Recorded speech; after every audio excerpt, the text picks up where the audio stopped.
Hi, I'm Jim. And I'm David. And this is the Practical Guitarist Podcast. The podcast for people who eat, sleep, and breathe guitar.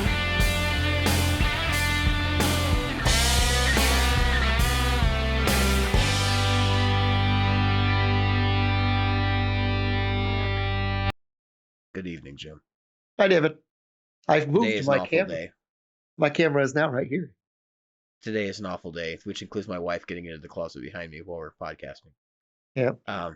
It happens, right? Yep. Has to happen. So it has to. And I don't know what she's eating, but it's probably not healthy or good for her. Anyway, COVID, take care of your health, people. Anyway, so look at this bad boy, Jim. You know what this is? Yeah. This is what happens when you play too much guitar aggressively and you have carpal tunnel syndrome or something thereabouts. I haven't been diagnosed, but It's the same symptoms. So, yeah, I've been wearing this guy off and on for about 24 hours now. A thing happened the other night. I was watching a live broadcast in the Kemper P&W group, and HW, the purveyor of Tone Junkie, well, he is Tone Junkie, the profiles and YouTube channel and all that whole thing. He did a thing. He was showing off this train wreck he had. So obviously, you know why I was watching it. He was showing off this train wreck that he had. He'd gotten a Liverpool to model and profile and do all that happy stuff with. And in the middle of it, he mentioned a crazy promotion he'd done the night before called the Wacky Promotion, where he gave 90% off. It was just wacky. He gave 90% off to 9 people, 80% off to 8 people, 70% off to 7 people, and then on down the line. And the way he had structured it was like you could buy anything in the store. Oh wow. Now, he has the everything pack, which, I mean, I can't even tell you how many models are in. Maybe I should go through a couple of them, because I'm on my computer. I can do that. I actually bought another pack the next day from him at an additional discount. Oh my God. So the everything pack has, how many folders are in this? That I can maybe get a count from the application. 114 different packs in it with like 30 profiles a piece. And I got them all. Usually they retail for $500. The everything pack does. I got it for like a whopping $50 and change. And then, so what he did was he did that the night before. I didn't buy him then, but during his thing, he said, I think I'm going to do something absurd tonight. And then he kept saying that, and then at the end of it, he started editing the graphical image that goes on his website and putting the promotions in place. And I actually purchased them before the promotion went live because I was able to guess what the promotion code was going to be. Another Facebook group listener, Michael Newman, got in on the deal too, except he guessed that he would get them for 100% off. And so he got the everything pack, and he got another pack for 100% off. Oh my God. I paid, and I actually don't feel bad about paying. Right. And I'm not afraid to admit this. I didn't know there would be 100, and I did feel like an idiot right off the bat. But I thought about it for a minute. I was like, you know what? I would rather make sure that Tone Junkie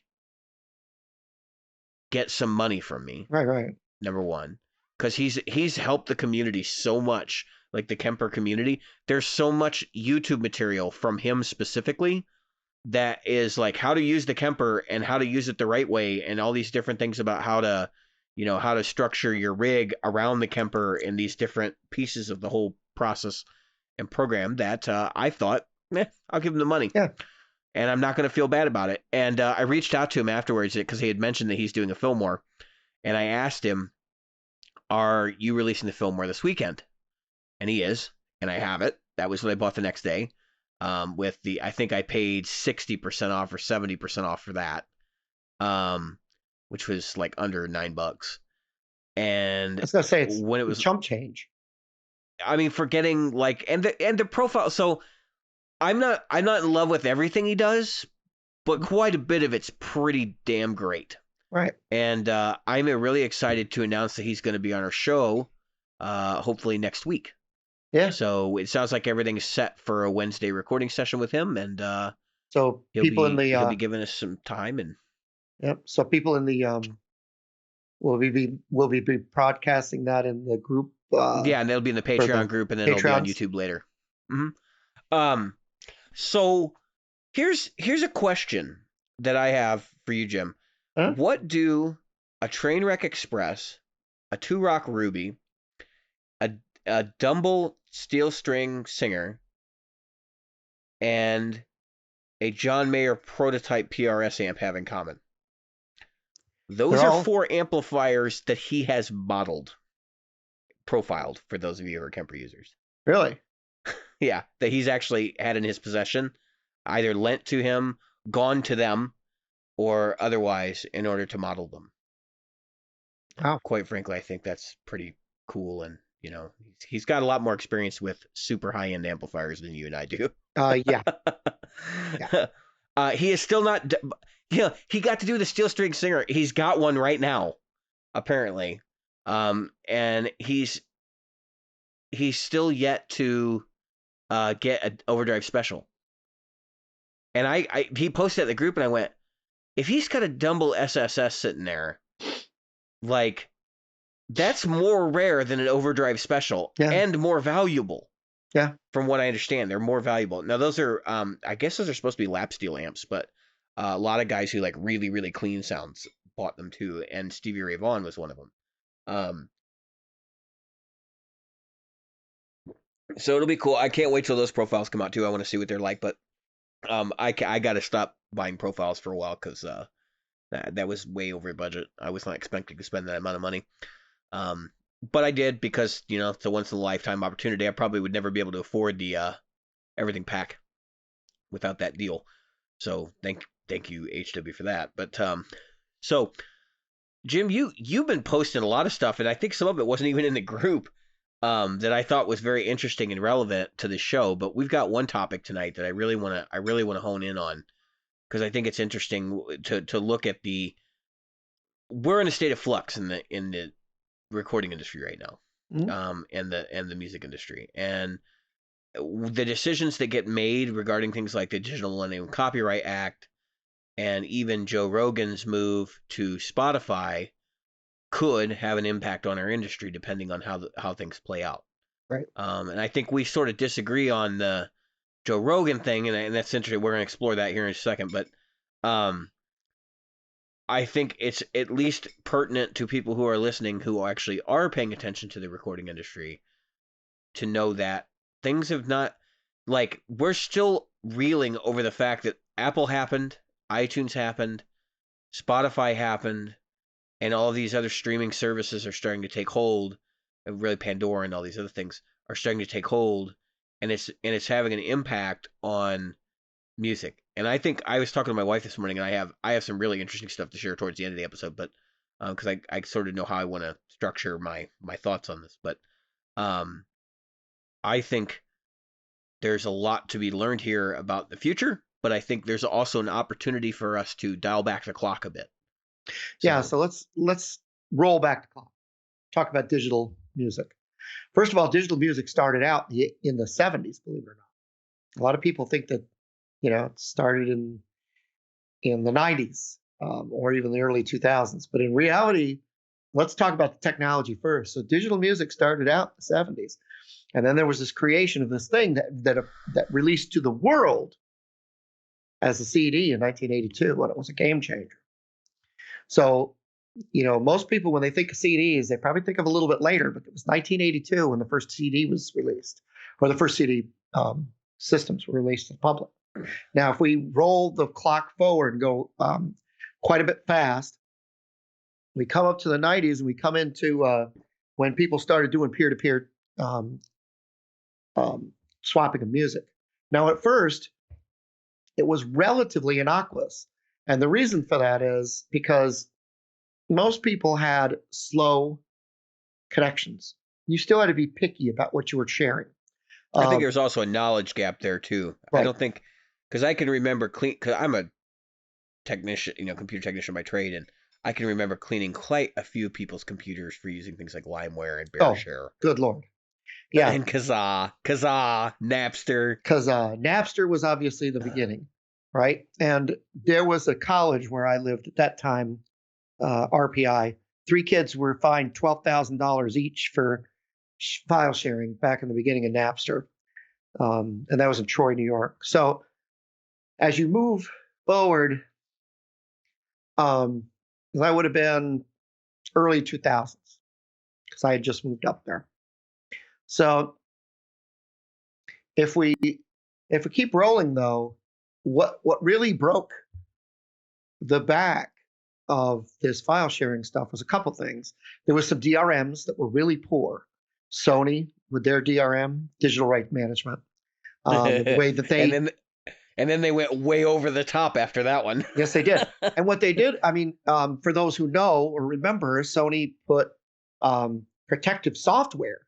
You could not play the music on their CDs unless you had the software included, and therefore you had to have the CD. They did all this stuff, and it was that was one of the things they did. The one that I actually was referring to is the when they did the red discs. Yes. So the back of the CD was red, and that was to let you know that if you tried to rip this disc, it would disable your CD hardware permanently, and it did. Yeah. It did something where it would like toast the firmware on your CD-ROM drive.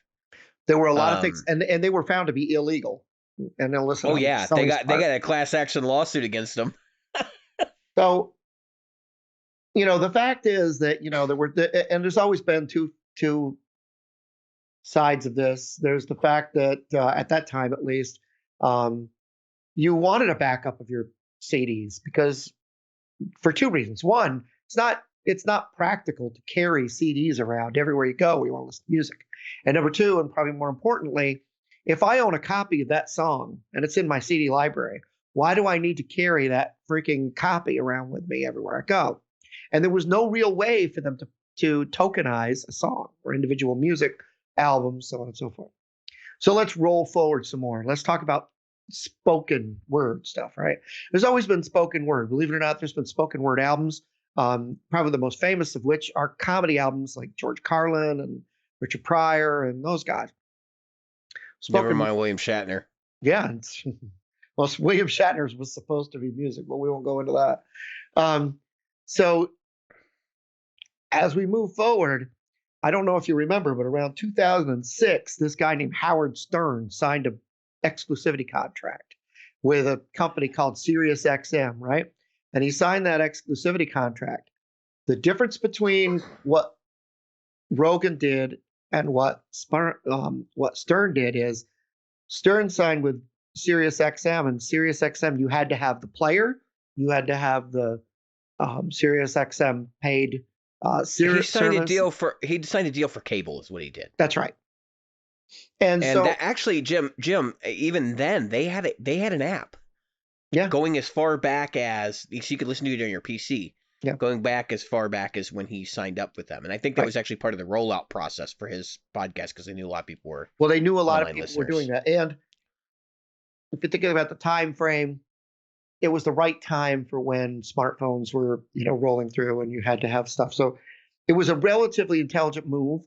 But you had to have SiriusXM. You had to pay for their app. Yeah. And the difference was there were no ads, right? So what they've done with Rogan, I want to get past a lot of stuff because we're going to talk a little bit about some of the DRMs and some of the things that they've done to try to protect music. So here's what Sirius has said, or not Sirius, I'm sorry.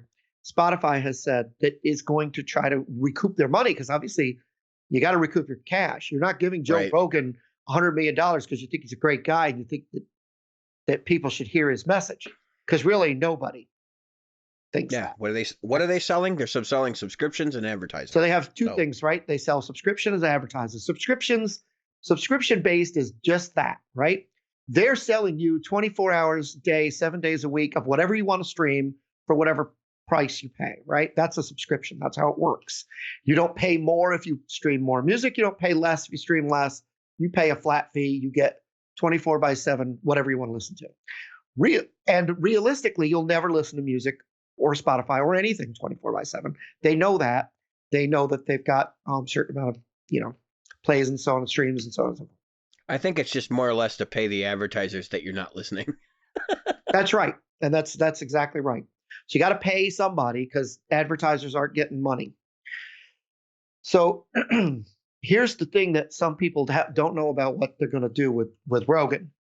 The expectation is, and this is where it comes from, the technology. I'm reading this from the Motley Fool. The technology, that's being said, Spotify has grand plans to modernize the podcast advertising with dynamic ad insertion that can leverage Spotify's users database for more advanced ad targeting that is currently available in the podcast space. Ads will never bring as much money as paid subscription, but Spotify has said that the growing number of podcasts catalog has bolstered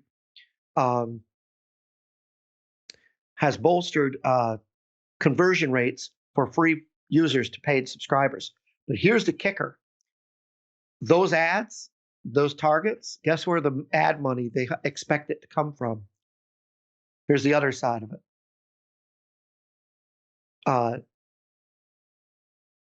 The revenue streams, Spotify is now asking record labels and artists for money to advertise their songs within the app. So they're going to use musicians to pay ads to get their songs played to get ads. That you see how it feeds on itself. I think that's maybe a bit misleading. I don't know exactly what that process looks like right now, but what they're saying is ads. So like if my album, Ramblings of a Madman, which is on Spotify right now, if I want to get it higher plays, obviously I want to get it in front of more people, then I could purchase advertising. Right. But if you don't care, if you're like me, just leave it out there. People want it, they go find it. Right. No. I'm not saying that is or isn't. What the expectation though is that because Rogan is 3 hours long. This is the thing that I don't know if you could really say, because I don't know if these analytics exist. Okay. And that is that Joe Rogan, it would be smart to buy ads on Joe Rogan for music of X type. Let's just say heavy metal. It would be death metal. It would be smart to buy death metal or ad time for a death metal artist expecting to get more listens on Joe Rogan's podcast because Joe Rogan's listenership is death metal fans. So they have those numbers. But the majority of their advertisers are not labels. I mean, we're talking like Clorox. That's one of the ads I hear on Patreon, or not Patreon, but Spotify all the time is Clorox bleach. That's right. Clorox wipes. And so let's go to the other side of this coin, because that's where it's going to get dangerous. YouTube it was the great unknown, right? And it didn't matter what your stuff was. Advertisers were thrown in there. Yep, I'm Procter & Gamble. Got some ad time. I want to buy some ads. Put it in, and I don't care. And YouTube decided, pretty randomly actually, where to put these things, right? Well, then companies were being told by their, when the letter writing campaigns come in, hey, this guy uses the F word, and he's and your ads are on their thing. Why are you supporting this guy using the F word? So then the ad companies went and said, oh, whoa. Because what Spotify said, and this is what somebody said back to me, they said, oh, no, they're giving Joe Rogan, he's going to have carte blanche. He'll say anything he wants to say. Sure, in the in the paid subscription space, he may well. But once you throw an ad in there, you have created the ability to censor. That is, I don't know. It depends on how the sponsorship is structured. So like on Facebook, when I pay for a sponsorship for our show, I don't get to select where my sponsorship shows up. There is no indication that I will be on a content friendly area. Right. They decide that for me.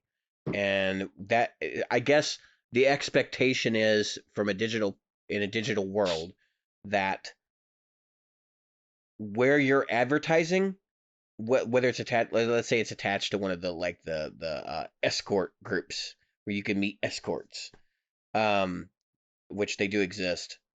Oh yeah, of course they exist, right? Like Rule 43 and all that. But Rule 34. I think it's 34. Anyway, they exist, and the whole point is that like if our ad showed up there, I would never know it, and the people that are visiting that aren't going to tell me where they Right. found our ad at, and I don't really care. And it doesn't, and because people know that that's But- how the internet works, they don't like immediately associate the Practical Guitarist podcast with that group. We didn't select that place. That's the mindset there, I guess. While that's true, the real ad money is in the big companies. Sure. I mean, I'm just saying, whether it's Kellogg's, Procter and Gamble, or I could see a day when Spotify finally says, "To hell with advertising." I mean, I can see that coming. $100 million for one exclusivity deal, where they capitalized the next day. I think they brought in an additional $5 billion from stock and proceeds from investments. I mean, yes, that's obviously a speculator's thing, but that's how the stock market works. And yeah, but the fact is that the stock didn't go as fast or as high as they were hoping. well, It's back and to where are it they was. are 2 they years publicly ago. traded yet? I don't even know if they've done an IPO. Okay, It's so they under have done their spot. IPO. And it was $110 to $130 for 2 years. But before that, it was at that 192 mark. It just got back to that 192. So there's speculation, certainly concerns over. It was actually down on Friday, but the amount that it was down, you can't really. Here's the thing. I'm not an expert in that either, but I'm just inferring some things from that. Here's the thing that Joe Rogan. I'm a Joe Rogan listener. I've been listening to Joe Rogan for years. And Joe Rogan, the reason that I listen to him, and I think and I can't speak for anyone else, but I will say that the people I know who share my views, the reason we listen to Joe Rogan is because he's punk rock. Doesn't care what side you're on. Doesn't care who you are. In other words, he's going to bring in one week. It might be a highly regarded Democrat. The next week, it might be a scientist. The next week, it might be a comedian, or the next day, I should say. And he often records 2 a day because he puts 2 and 3 hours into a single episode. That's what I love. You hear everything, and you don't hear it cut up, and you don't hear it chopped up. And what he brings in are every kind of point of view, which is why I like to listen to him. We have had a dangerous space, where a lot of this stuff is killed. My point is this, and the DRM one. The reason I shared that because this literally can go right into that. But I won't spoil that yet. But the fact is that Joe Rogan is so out there and has been so important to people for certain messages. What this guy that Marco Arment, I sent you his thing, and I won't read the whole quote, but he said, blank Spotify and blank any podcast that's playable in only one app. And that's really, for me, that's what it is. It's you suddenly signed a deal with the devil because whether you like to say it or not, whether you say that they're pulling your strings or not, for $100 million, it's not guaranteed, and that's the only way you're going to get there. I have no faith in humanity to say that someone isn't willing to sell their soul for $100 million. None. Well, my understanding, when we were talking about this before the show, he's not actually receiving $100 million for this. No, he could. He can receive up to $100 million based on the amount of listens, and he's projected to make. There's something like $6 million an episode or something. Yeah. But the thing is that he's never been on Spotify before. We've been listened to on Spotify more than he has. That's what's funny. So, and I'm not saying that this is. There's an assumption. Pretty sure he's on there. He's just not. No, it's September 1. I already read that. He is not on Spotify. So he doesn't have his episodes there at all. So September 1 will be the first day. JRE, which has never been available on Spotify thus far, will debut on the service on September 1 before becoming completely exclusive in late 2020. That means that he's going to debut in September, He'll be exclusive, obviously, by the end of the year. That's the expectation. And they're expecting that everybody that listens to him already on YouTube is just going to suddenly go, okay, I'll listen to him on Spotify. And while I know there will be less people than are like me when it comes to, I'm not putting another freaking app on my phone to listen to Joe Rogan. Come on, just are they going to? listen to Are other they people. go? Here's the problem I have. So, Jim, you and I both know this already, but the audience on YouTube is far greater than the audience for a podcast. And I have to imagine that Spotify now has to get a video streaming thing going so that they can deploy Joe Rogan's podcast to the 6 million plus listeners. That's right. Because once you take away that video side of it, he's going to drop through the floor. His ratings are going to collapse. Right. So, I mean, that has to be as part of the deal. Like, he's already had that conversation. It's probably somewhere in that contract. But I that's where this becomes a gigantic loss for Spotify, in my opinion, because they have to build a data center. This is not something I think they're going to be farming out of Amazon Web Services for 6 million people. That doesn't sound like a really reasonable scenario for a high available delivery system. I will ask my friend at AWS. It's a possibility. I mean, they do some pretty high traffic stuff. Oh, but even then, I'm just saying, they're going to be paying thousands of dollars a month. I mean, tens of thousands of dollars a month, or hundreds of thousands for the bandwidth. Yeah. So I just look at the situation. I go, of that 100 million, that's a break even for, depending on who's stomaching that cost. And they have to really attract some incredible sponsorship. Here's the problem. This is what boggles my mind about this whole idea. The ads that are on YouTube on his content now are not from the, super sophisticated, will pay like television sort of revenue, ad prices for a podcast. Okay. They're your typical YouTube ads. And that's why I'm kind of like, wait, what? Because how is Spotify going to negotiate these massive contracts when they have no like real frame of reference for his listenership carrying over, the fact that he was already not advertising major companies over there. Like, this could be a titanic disaster for them. This could cause Spotify to fold. His show is not ad friendly. He often gets demonetized. YouTube comes after him, tries to censor him, and he just he doesn't do it. That's the reason. That's why he's punk rock to a lot of people. And here's another interesting factoid: 25% of listenership, whether you're listening to YouTube, Spotify, Apple Media, whatever, there is an estimation. This is in the analytics. It's approximately 25% of listens are spoken word. Okay. On Spotify, they're saying 25%. No, overall, over everything.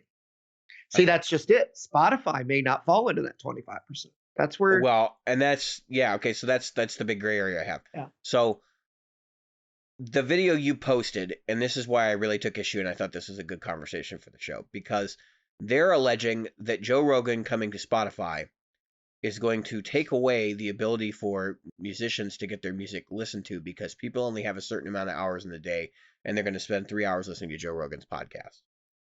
I can tell you right now, verbatim, without batting an eye, this will not affect the music industry in that way. No. Because when I listen to a podcast, I listen to a podcast. When I listen to music, I listen to music. Those are two separate activities. Right. The fact that they're both audio recordings is incidental. That's right. And that's where, like I said, there's what is it called? Audiobooks. I have it. I should know, but so Kindle, those things, they all take up our time. You only have so much ability to input through the ear, right? I mean, that's exactly what I would say to you. But I don't think it's stealing from the music industry, because, again, just like you said, there's no way that the music listener is also the podcast listener, at least not at the same time. And that's what So the other allegation that he made that was interesting, he talked about when Spotify a few years ago went around and tried to get I don't know if it was a label exclusivity or artist exclusivity from specific people. Yep. And basically it fell flat on its face, mostly because Spotify didn't have the capital to make it happen, at least in this guy's mind. I take great issue with that. I sort of understand that there are definitely some independent artists, like somebody like Radiohead might do it. You know what I mean? Like that would kind of make sense for them because it gives them a distribution platform that's outside of the normal channels of the music industry. Right. But so a couple things there. Number one, the reason why Tidal exists is because Tidal was supposed to be the artist-focused music streaming service. The idea was that the artists would have a say in it. They would get their lion's share of the profits. They would be able to set their own pricing. They wouldn't have to deal with all the BS of a management company like Spotify on the back end. Right. It was basically they're rating their profits. Instead, you have whoever is behind them rating your profits, but at a lower rate. Okay, that's basically the way I look at that situation. I don't think any of these platforms is punk rock. I don't think YouTube is punk rock. I don't think any of that. The second Joe Rogan hosted Fear Factor, he stopped being punk rock. If you think for a moment that guy has not been making money this whole time, on the side doing whatever he's got to do and capitalizing on his fame and success, you're wrong. He could say whatever he wants. He's a Jesse Ventura. Jesse Ventura can do the whole same thing because he's got money. He can say whatever he wants. Doesn't mean he actually has to believe it. He's just generating controversy for controversy's sake in some cases. Well, now, of course, I like Joe Rogan, so I'm not gonna go down that path and say he's full of crap or anything. Yeah. But the reality is, yeah, I don't want to take up a bunch of time, defending or not the podcast, because he allows his guests to have X number of hours and they get a platform, whether he agrees with it or doesn't. Some of them, which he often doesn't. I mean, yeah. Sometimes he just sits there and goes, "Oh my God, I can't believe this person came on my show and actually said that freaking crazy like the guy he had on there that believes in aliens, all this other stuff." But let's talk a minute about the other thing that happened. It's very important, and that was the digital thing. Well, I wasn't done with the. Let me have another minute to go back to Spotify and the exclusivity agreements with artists. All right, so this is why I think this is bunk. This is why I will put pins in the pin cushion on that, and hopefully stick a fork in it. Right. The whole idea that the record labels. So when you're an artist like at the level of somebody like an Ed Sheeran, we'll use Ed Sheeran because he's pretty docile. He's not gonna come and beat us up or anything. Let's say Ed Sheeran gets proposed an exclusivity agreement from Spotify. Wait a minute, I think Ed Sheeran's at my door. Yeah. I think you can take him, Jim. Anyway, you might have to get a lawyer. I mean, I heard he's got a lot of lawsuits right now. I know it. Anyway, Ed Sheeran gets a deal from Spotify. Yep. And they're like, we're gonna pay you $10 million, right, to make your music exclusive on our service. Now, Ed Sheeran himself, the artist, might look at that deal and say, you know what? This isn't a big deal. But the reality is this: Ed Sheeran doesn't own everything about him. He might own his likeness. He might own because like Frank Zappa owned his likeness, right? He might own his likeness. Does he own his own masters? Does he own the distribution rights to his music? Because he probably doesn't own the distribution rights to his music, and that's where this becomes an issue.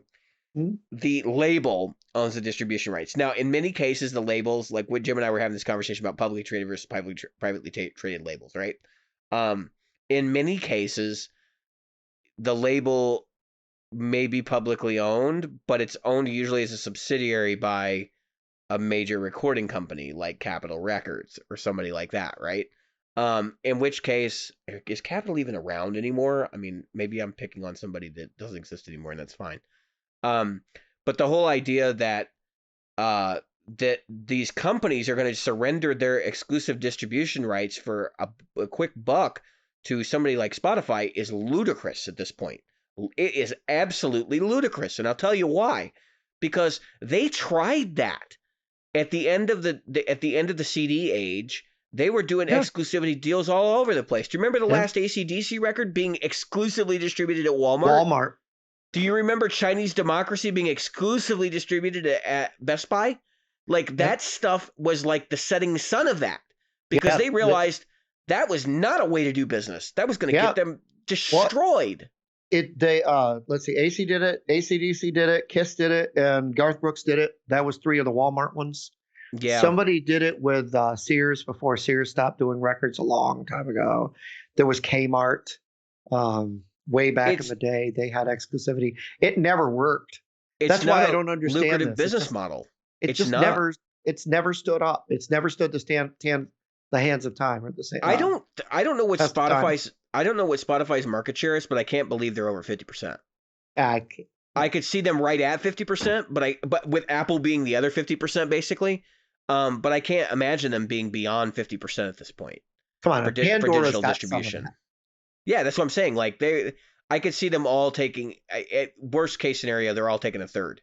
But I can't imagine Pandora's even. They're probably at 10% at this point. Yeah, I think that what they're trying to do, because Apple has already had, with podcasts being the other side of things, has already had they're already waist deep, neck deep in the spoken word stuff with podcasts. So they created YouTube, yeah, and YouTube has been right there behind them. So the fact is, I just don't know if people who have Spotify give two shits about Joe Rogan. That's the thing I don't understand. Well, we'll wait and see. It'll be an interesting thing to look at, and that's why I said, like, this is that we're watching the forging of a new model, because a lot of people are insinuating, well, because Joe Rogan got 100 million, they're going to have enough capital to go back and start negotiating with the labels for exclusive distribution rights. And if you're a label right now, you really don't want to do that, because if, like, let's say they make a real deal, right? Like, so they went to Ed Sheeran's label, who also had, and I'm just going to make this up, but it also happens to have Taylor Swift and Cher and a bunch of other artists on it, right? And they say, we want all of your artists exclusive for $100 million or $200 million. You know, here's the reality. They don't want to do that either, because that devalues their product. That means they've set a market price for what the digital distribution rights for those artists are. Right. And they don't want to do that. That is a bad idea. Yep. That's like being a diamond salesman and then selling all your diamonds. Yep. You got no product to sell. So then what are you going to do? You still got to get them. Right. You know, and just be a reseller. You become a reseller of a product. Is what you become. Right. In which case, why does they basically made their existence no longer necessary. Exactly. And the other suggestion was that they would buy the labels. Well, again, you'd have to pry those from the cold dead hands of the recording companies, and the ones that are owned by artists are going to even be more difficult to get, because those are not publicly traded, and those people will not take a hostile takeover because they want that money for themselves. So therefore, I don't think that's a realistic proposition. You might see some of it, but I don't think you're going to see like a massive trend towards exclusive distributorship for everybody. And the other component of this is, remember, those people are only a section of the market. There's millions of musical artists that release records every year. Maybe you only hear about 1% of them.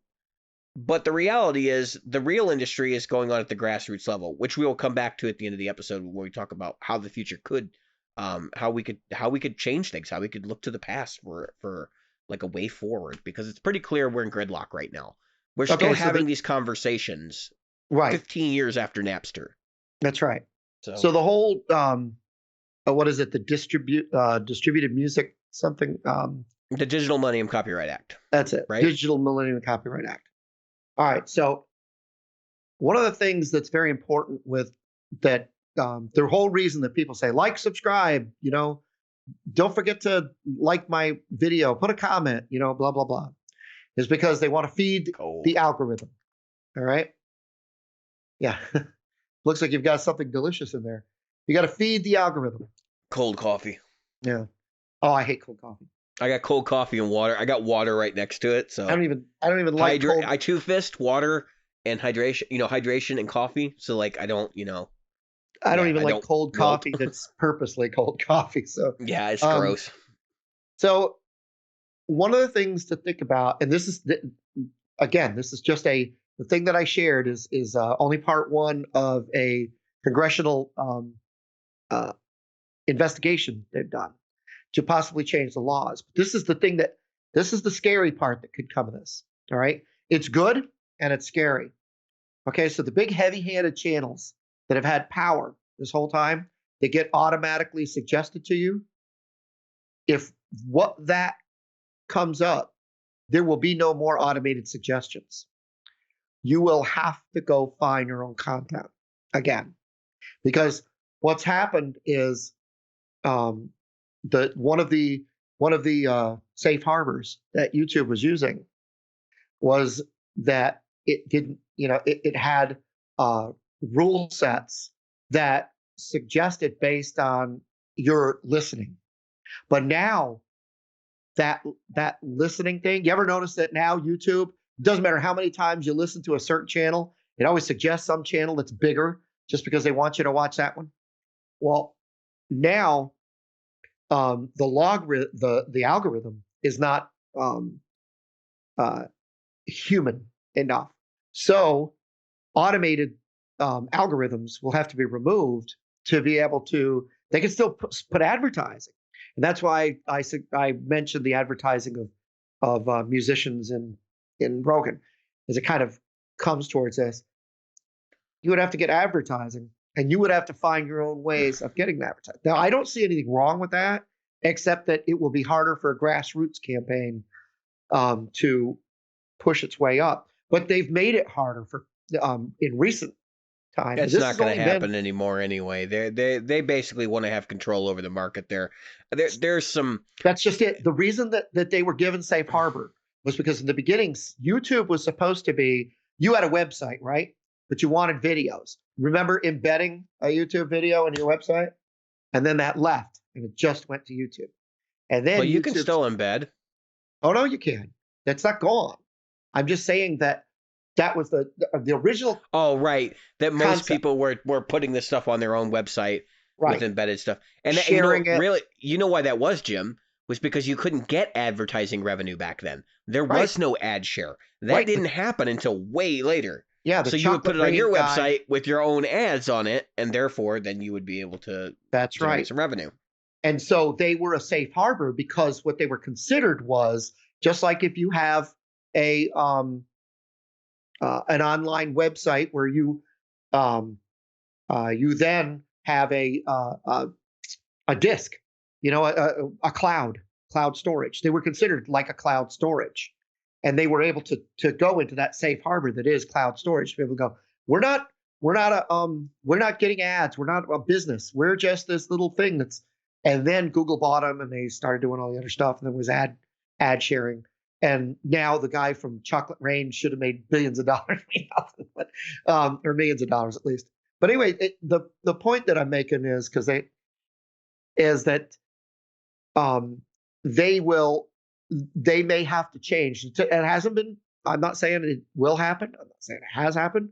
Saying that there is a look at, okay, YouTube, you're no longer just a video saving platform. You are a place that is a business run by the fact that you're getting content, and this is the problem.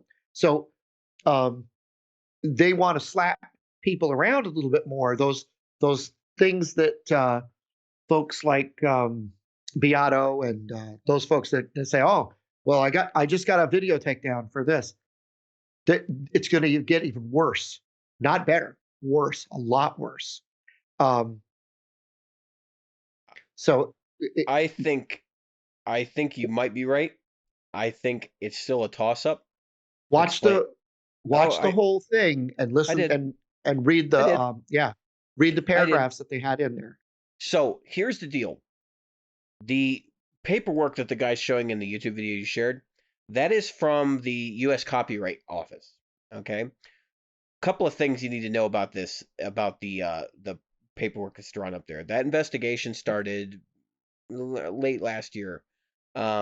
It wasn't prompted by like complaints, because everybody thinks, oh, it's prompted by complaints and that kind of thing. That's not what's going on.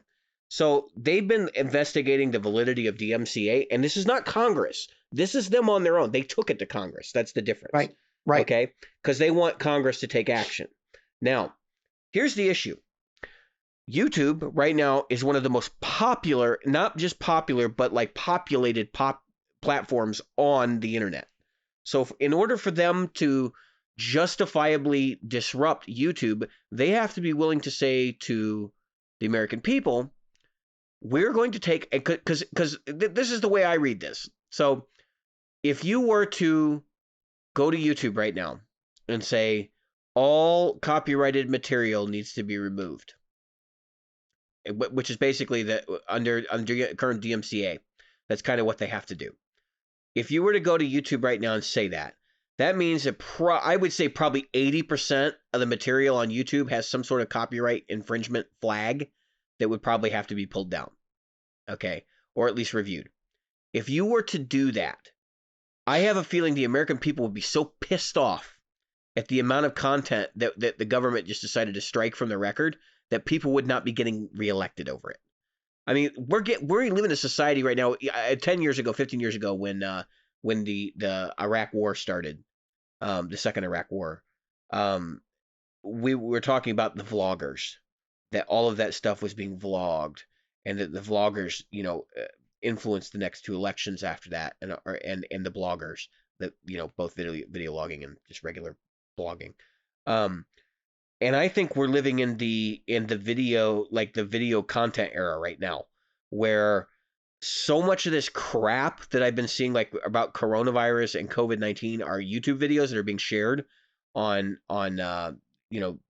basically whatever social media. That I really don't think they can do that. I think if they do that, that's political suicide. I think it's far more likely that they're going to reevaluate the DMCA and maybe modify it to make an exception or an exclusion limitation for that. And I think that part of that would be them specifying the specific terms, just like they do for music publishing rights and things like that, specifying the explicit terms for how YouTube has to comply with, and other video streaming services like Vimeo have to comply with basically copyright law. So what that I think actually means for the consumer, I hope, I mean, obviously this is a toss-up. I hope that this means that they do this, and that they go back to YouTube and they say, okay, those guys that are just throwing up copyright claims, you need to actually investigate who they are before you can allow them to take that money in, because you don't know that they're the sole owner of that property.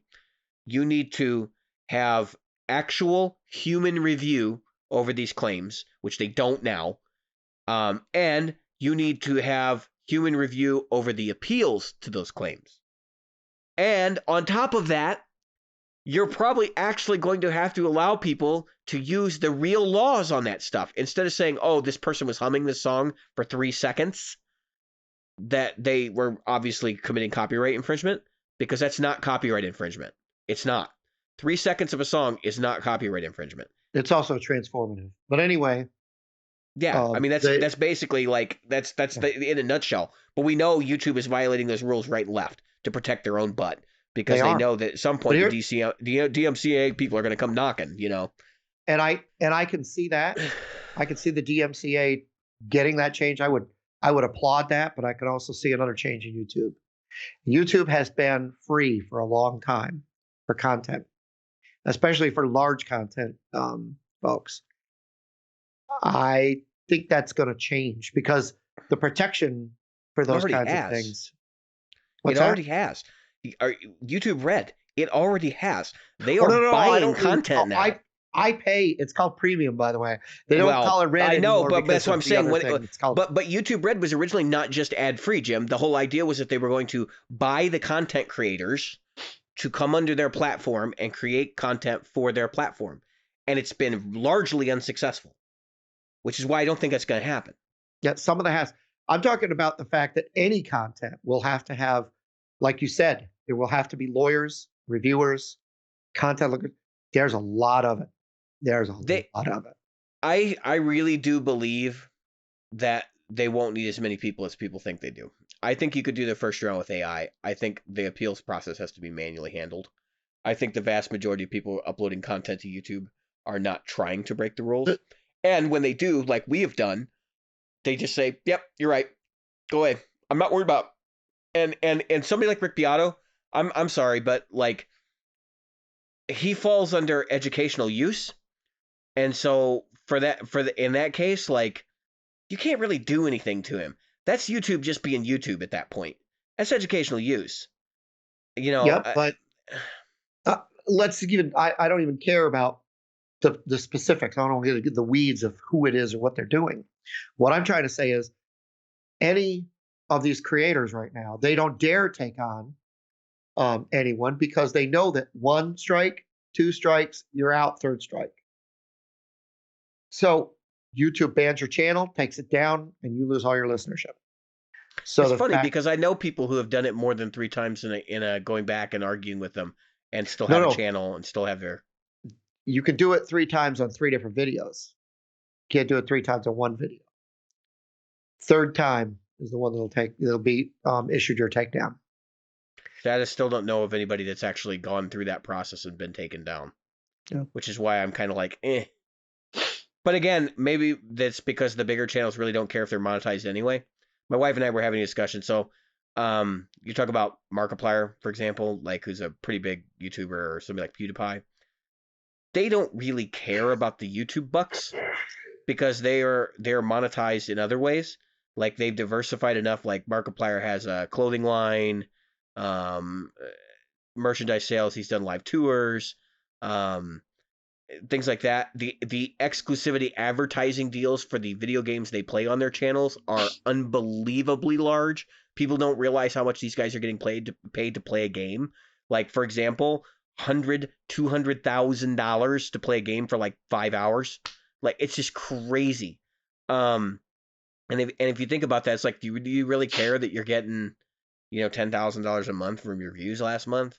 Like, it's peanuts at that point. I'd rather have the exclusivity deal. I want to play the new Doom game for $1 million. Like, that's one of the numbers I heard was being thrown around was $1 million to play Doom. Yeah, I'd play Doom too. Like, no problem. Yeah, I'd play Doom 2. Doom 1, Doom 2, I'll Doom play 3. all of them. I'll play the whole series for $1 million. Like, hell, I'll give you the value package. That stuff is like mind-boggling to me. And it's funny because the really successful YouTubers were there before monetization. So they knew, like, before monetization happened, they were already filthy rich because they had figured out how to use YouTube as an advertising platform for what they were already doing, and how to make money off YouTube without having advertiser sponsorship money. I think the more likely scenario than them going monetized and like you have to pay a subscription fee, I across the board for like the high end content, I think the more likely thing would be that they kick the advertisers out. Okay. Well, I wasn't saying paying for views. I'm saying paying for people to put their content up there. There will be paid tiers of content distribution. That's what I'm saying. You're talking about like a subscription model for being able to watch the content on YouTube. To provide content. Oh, they're going to start paying content providers are already doing that. That's what YouTube Red was supposed to be. No. Content providers will start having to pay to protect their.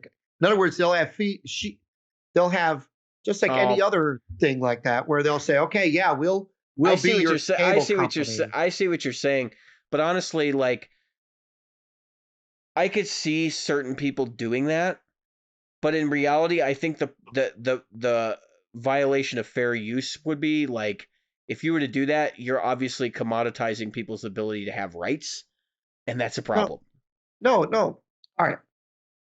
You want to distribute your stuff. You want to be on there, right? And hey, yeah, sure. We'll stream your videos. Where are you going to put them? Well, I was hoping to be able to put them on your servers, like I've always done. No, that's not free anymore. We've got a limit. Or, yeah, we'll protect you. Who's your lawyer? We'll get a hold of your lawyer. I don't have one. Okay, well, we have lawyers. If you want to pay us, you can. That's what I'm saying. Then you've commoditized rights. If you're commoditizing the storage, that's one thing. If you're commoditizing your legal protections under their service, there's nothing that says you can't use your own lawyers. That's what I'm saying. But that's the problem. Then you have to have a lawyer to use their service. That's never gonna pan out for them. It's not gonna work because That's you will right. never have an You don't- influx of grassroots support on the opera. Like, so how are you going to get new content creators? Because they're not going to come up from the bottom. Nobody's going to pay a lawyer to put their shit on YouTube. I'd rather Then- host it myself. Then you don't have a lawyer. You're a small business that doesn't have a lawyer on that's out there already too. See what I'm saying? They're just allowing you to have a tier where you could. I'm just saying. I'm looking way down the road.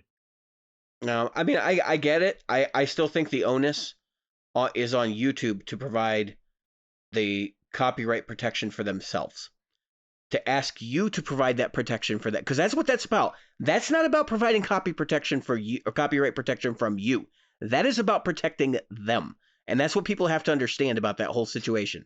The reason why they want to keep people from doing that crap is because the DMCA is going and the copyright agency is going to come down on them for the fact that they are allowing copy left material to exist on their well, not copy left, but violations to occur on their streaming service.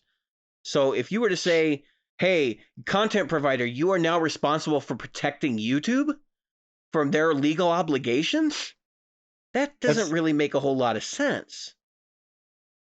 That's like asking me to protect the state from legal claims because I live here. Yeah, but I see it more like, okay, the minute that you are paid by YouTube, you become an employee. 1099, and that's not technically an employee. No, you're a contractor. But let's ask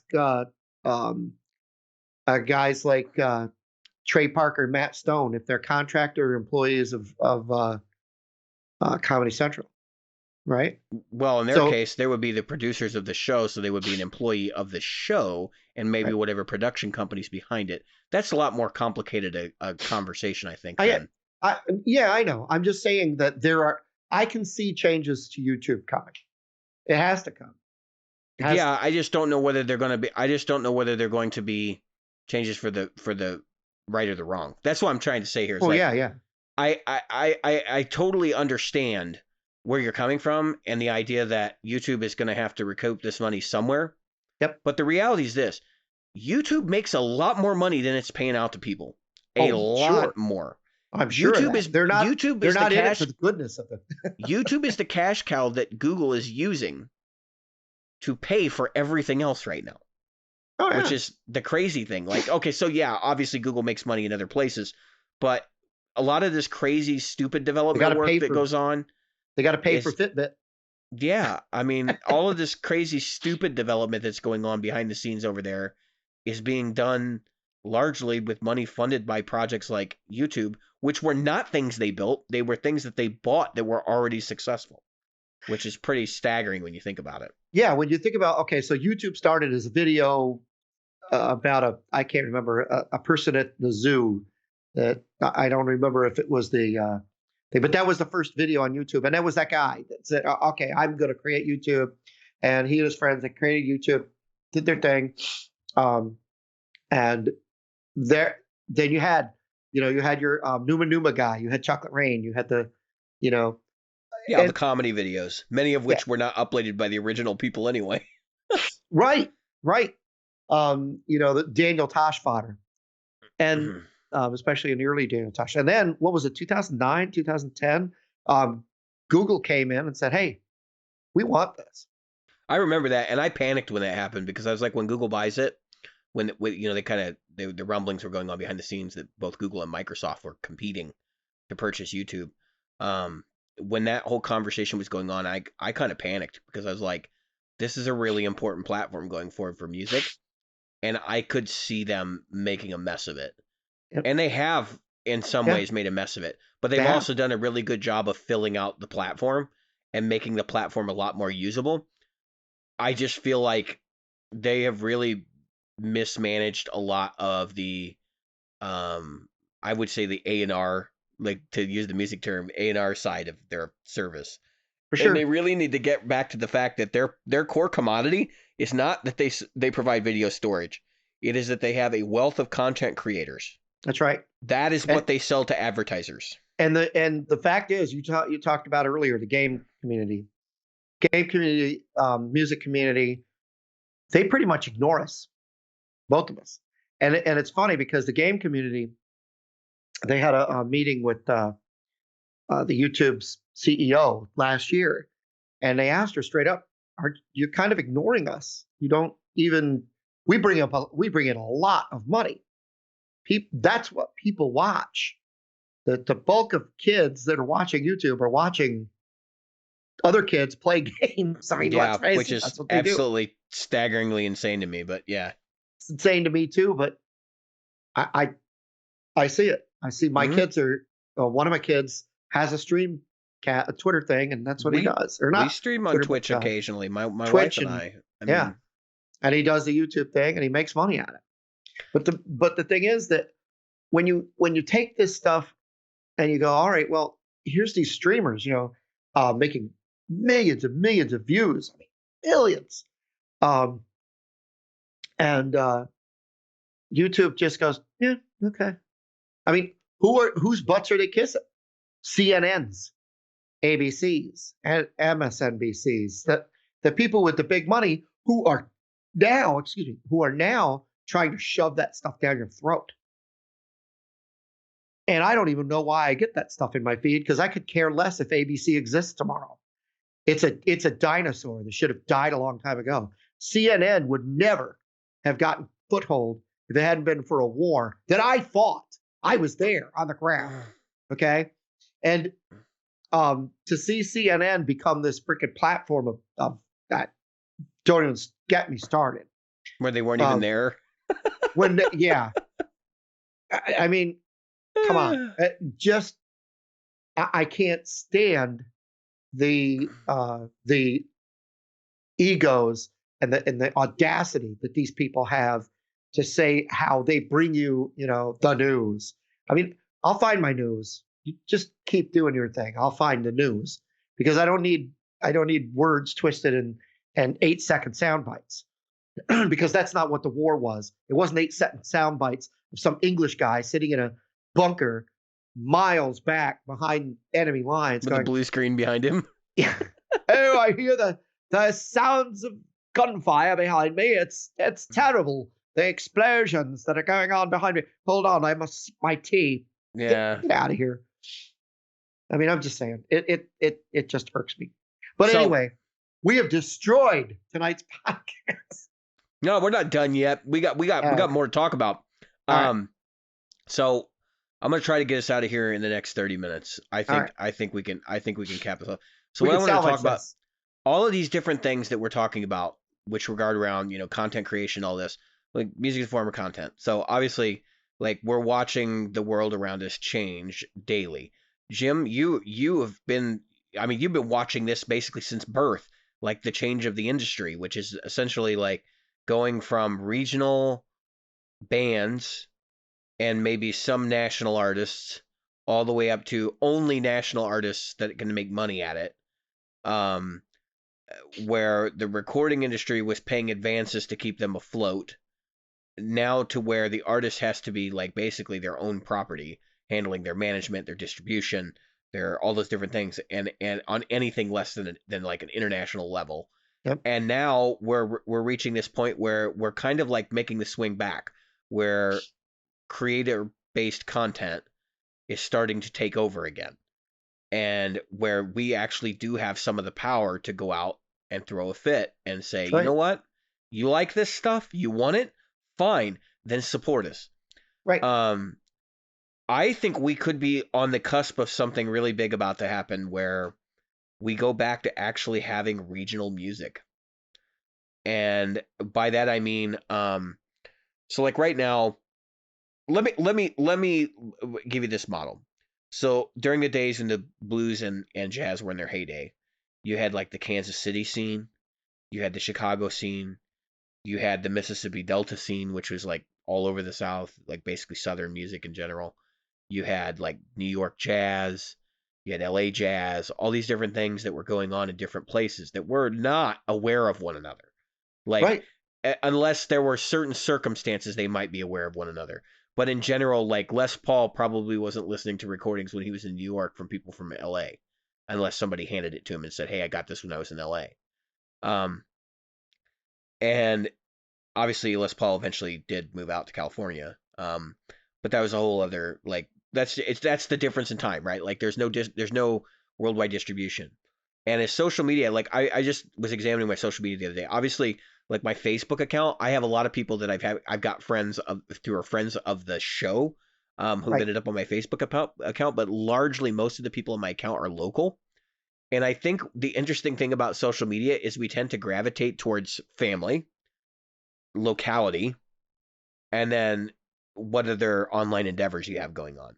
Like, and it usually kind of falls in that category of how many people you have on your Facebook page, and who fits into one of those categories. I can definitely see a time in the next 15 to 20 years where people are more interested in going out to a bar and hearing live music, and they don't even care what that live music is. Where then it becomes a situation where maybe there is some new music in your area, and there's like two originals bands that dominate, like it used to be years and years ago, where if you went to the local festival, like you were going to see this originals band that was really big in the Midwest but didn't have a following anywhere else, like that were not, people were not interested in it. um I also see the converse of that, which is that artists are now finding a market for themselves regardless of where their geographic location is. So like there are many metal artists here in the States who are selling their music in Europe, and they're doing much better in Europe and or Japan than they are here in the United States. Well, And that's been a recurring theme. I mean, like right. but does that mean that that's the only way to make money doing it? I think right now, yes. But I think at the end of the day, if Spotify were to do the exclusivity thing and to lock people out of like your favorite artists, you have to have all these different streaming services, along with all the television streaming services you already have and the Oh, movie streaming services you already have. Zach. My streaming bill, I was complaining about my cable bill 5 years ago. My streaming bill is almost as much as my cable bill used to be. Easily. It's like, hey, at some point you got to kind of back up and you got to go, wait a minute, this is worse. You've actually made it worse. The only difference is I can watch my content when I want to, or I can listen Well, to my content when I want to. the other beauty of it is you can binge watch the show and then shut it off until it starts up again. So like Only, CBS only, All Access for a month, shut it off. only if you don't want to watch it when it comes on, when the show starts, because Right. CBS All Access, Disney Plus, some of their services got wise to that behavior, and they're like, "Uh-oh, we got to release these one at a time over a 2-month period to get our subscriber Oh yeah. numbers up." The only one that actually did the whole binge thing was Netflix. They did Yeah, like Orange is the New Black and all those other because things. Netflix is never like, they'll be fine with that. Yep. They have so much content in the pipe, they can release a new exclusive show that people want to watch every month for a year. Right. And we'll see how long that happens. Yeah, well, their content is quickly going down the drain. I have seen some stuff on on Netflix in the last year that I was like, why am I paying for this? I know. I pay from Netflix every month, and if I didn't have a wife and 2 kids. All right, so let's look at 3 kids. What am I talking Yeah. about? So You're and like a Benny son-in-law. and you're like Benny in Total Recall. You're like, And a son-in-law. I got So 5 kids to feed. What happened to right. the 6th one? Yeah. What happened to 6? Oh, you caught me. So what I was going to say is back in the day, right? You had a southern Chicago scene, you had a northern Chicago scene, you have an inner city scene, you'd have a suburban scene. I mean, just everything was out there, was a scene, right? And you could almost always take, and we can't let this genie out of the bottle, by the way. So I don't want to talk about all this and go, oh, we should go back to that. And that's not what I'm saying. But all of these things came from an area. The northern Florida, southern Georgia thing, right? That was all the guys that were Southern rock, right? That was Southern rock that grew out of country. And maybe some of them hit that national scene, and we heard about them, like Allman Brothers. Yeah, Allman Brothers. The northern Florida thing. I mean, two bands you probably don't associate with each other, which were Tom Petty and the Heartbreakers Right. and Leonard Skinner, right? Right. But that they came out of the same place, and so did Glenn from the Eagles. His name will come across me, but the guy that played he wrote Hotel California, at least the guitar part, and he had the dual guitar. Yes, Yeah. Anyway, Don Felder. Right. I wanted to just call him Glenn Fry for a second, but I was Glenn Fry. Glenn Fry was Californian. That was an amalgamation band, but he came from there. And so if you take this stuff, it was regional, right? And then it grew. And some of these bands got big. I mean, Aerosmith came out of Boston. Boston came out of Boston. The Cars came out of Boston. But you had huge bands from Chicago, right? I mean, other than just Chicago, you had Chicago was a budding scene of blues and rock and country and pop and everything.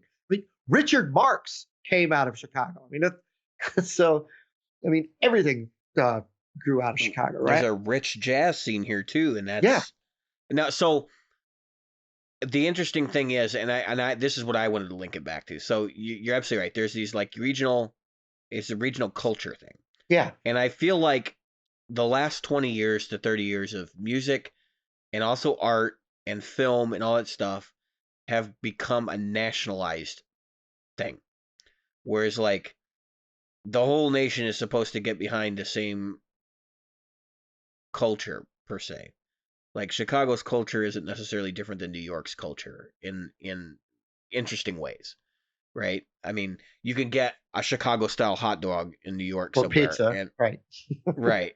And I just said that with the Chicago accent, like really bad, but Yeah.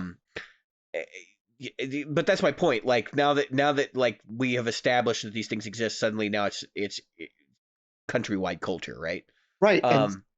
And so that's what I was getting at. So what we've done is we've taken the peanut butter and it was good crunchy Skippy, right? It was crunchy peanut butter, and now it's homogenized peanut butter. It's even getting smoother as we bring in. And I'm not saying there's a lot wrong with it, but we start making it international, right? But what has happened is we've homogenized it so much that really the cultural, it's not even unique anymore. Right. There's no uniqueness. But here's what I wanted to get to though. Every time art in general got so homogenized, something grassroots blew it up. I mean, I could talk about rock and roll in the 50s. I could talk about the onset of crude, much more crude rock in the 60s, and then of course the advent that came up in the 70s when people were discoing out and then some people said, "Oh, disco sucks," and they went to Leonard Skinner. And of course, in the 80s, we had that homogenization again. That everybody wanted to sound like the Cars, but none of them did, and so they started being these bands of bland stuff like everybody else. And then what happened? I mean, we had punk, and then we had more punk, and then of course in the 90s we had Nirvana. It was all profitability. As soon as like something becomes profitable, somebody tries to make more money off of it, and what's ultimately happened is that it has happened at the expense of the creators. Right. We are, for the first time in our history, I think, looking back at the creators and going, "Hey guys, like we'd rather just go to you directly because we're getting tired of this, like them deciding what we want kind of thing." Right. And I don't see it in music quite yet, but we're almost there. Like we're about to make the flip because music, for whatever reason, tends to run a little cycle behind everything else. Mm-hmm. Except for digital distribution. Right. Like the film industry obviously is being dragged kicking and screaming into digital distribution. Books, I can't imagine, like we already talk about how dead the newspapers are. Right. Like you can already see the print publication has just collapsed, right? every Barnes and Noble in my area that I've driven past in the last week is closed. Yeah, And I've ours driven is. past more than one. So there's several that are closed. And it's just because there's books aren't being sold anymore. Ow. It's just not a thing. Like you want to buy a book, you go on Amazon, you get it on your That's right. Kindle, or you have it delivered to you. Yep. And we're seeing it in my industry. I work for a professional services organization, and what we're seeing is that we're competing with Google. Yeah, for sure. And everything we provide, you can Google and find. So how do we differentiate ourselves from that? Because we're not going to beat Google. Like we sort of know that either Right. we have to do things that Google can't, or or we're going to drown. Or do them in ways Google couldn't possibly do it. Right. It Or comes back to that. I think that people this has brought things to a head. And as much there are a lot of people who, oh, thank God I don't have to deal with other people and so on and so forth. There are people that miss human contact and human interaction, and they want that so badly that it's going to be something that comes. And I hope, as I said earlier in this thing, that brings people together. This is what I'm getting at. You're absolutely right. I think when this is all over, September, October, November, December, whenever it ends up being for the major cities, Yep. I think people are going to be itching to go out and travel and do things, and they're suddenly going to rediscover the world that is immediately around them. Yep. Because let's face it, if you're sitting at home right now and you're on the internet, I'm willing to bet you're pretty bored. Yeah. I have a boredom story to share just before we end the episode, because we're going to be way out under an hour and 30. I have a boring story. So like last week or the week before, my wife and I were so bored that we watched like 2 straight days of people cleaning carpets on YouTube. That's how bored we actually are. Cleaning carpets on YouTube. That is our daily intake of stimulus. I think there's another thing that people are going to start appreciating too, and that's hard work. And I want to end this episode by saying this, and maybe little thought provoking thing. Do a little. I've learned something today, South Park wise. So we talk about this buttering of art, right? This creamy homogenization of everything, right?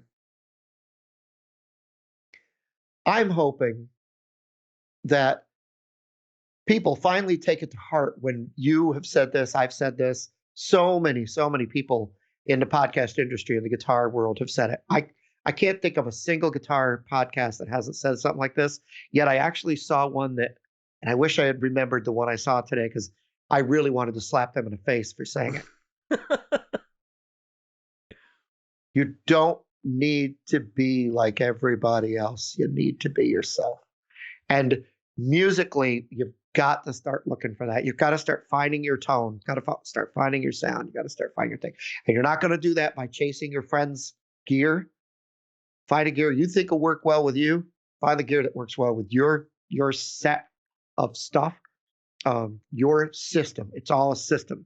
Starts with you, goes to the guitar, goes to the cables, goes to the pedals, gets into the amp, comes out the speakers. Let's make that happen. Find a gear, find your inspiration, find your style.